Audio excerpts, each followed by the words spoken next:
ఉల్లిపాయలు, వెల్లుల్లిపాయలు కూడా యూజ్ చేయకుండానే మనం దోసకాయ పప్పుని చాలా రుచికరంగా తయారు చేసుకోవచ్చు. దానికోసమని కుక్కర్ పెట్టుకుని 2 టేబుల్ స్పూన్ల ఆయిల్ వేసుకుని వేడెక్కిన తర్వాత జీలకర్ర, ఆవాలు, ఎండుమిరపకాయలు, కరివేపాకు, ఇంగువ వేసి వేగిన తర్వాత దాంట్లో సన్నగా తరిగిన దోసకాయ ముక్కలు కూడా వేసుకోవాలి.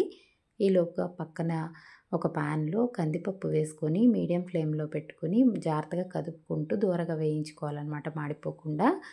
ఈలోగా ఇందులో ములక్కాడలు, తర్వాత ఒక టమాటో అన్నీ సన్నగా తరిగి ముక్కలు వేసుకోవాలి. ఇవన్నీ గరిటెతో ఒకసారి కదుపుకొని దాంట్లో కొద్దిగా పసుపు కూడా వేసి కలుపుకోవాలి.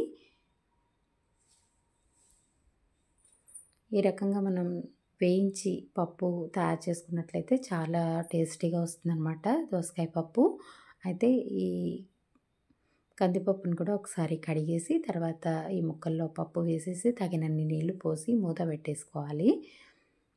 తర్వాత 6-7 విజిల్స్ వచ్చే వరకు ఉడికించుకోవాలన్నమాట. తర్వాత చల్లారిన తర్వాత కుక్కర్ మూత తీసేసి ఈ ములక్కాడలను తీసేసి సపరేట్ చేసుకొని వేరే ప్లేట్లోకి తీసుకోవాలి.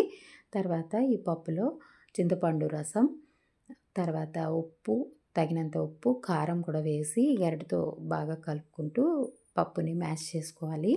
మంటని మీడియం ఫ్లేమ్లో పెట్టి ఒక 5 నిమిషాల పాటు ఉడికించుకుంటే ఇవన్నీ ఫ్లేవర్స్ అన్నీ దానికి అంటుతాయన్నమాట. తర్వాత ములక్కాడలను కూడా ఇప్పుడు ఇందులో వేసేసుకోవచ్చు అనమాట. ముందే కనుక మన గరిటెతో అలా కదిపేసినట్లయితే ములక్కాడలన్నీ విడిపోతాయన్నమాట.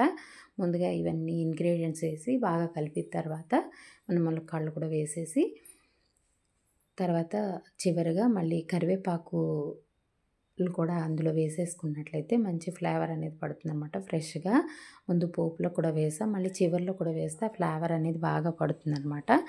ఆ తర్వాత ఒక నిమిషం పాటు ఉంచి స్టవ్ ఆఫ్ చేసేసుకుంటే మనకి ఎంతో రుచికరమైన దోసకాయ పప్పు రెడీ అయిపోతుందన్నమాట. ఇది ఏ ఉల్లిపాయలు, వెల్లుల్లిపాయలు వేయకపోవడం చాలా రుచికరంగా ఉంటుంది. నేను వేయించి చేసుకున్నాం కాబట్టి పిల్లలు కానీ, ప్రెగ్నెంట్ ఉమెన్ కానీ ఎవరైనా కూడా తిన్నా కూడా డైజెషన్కి బాగుంటుందన్నమాట.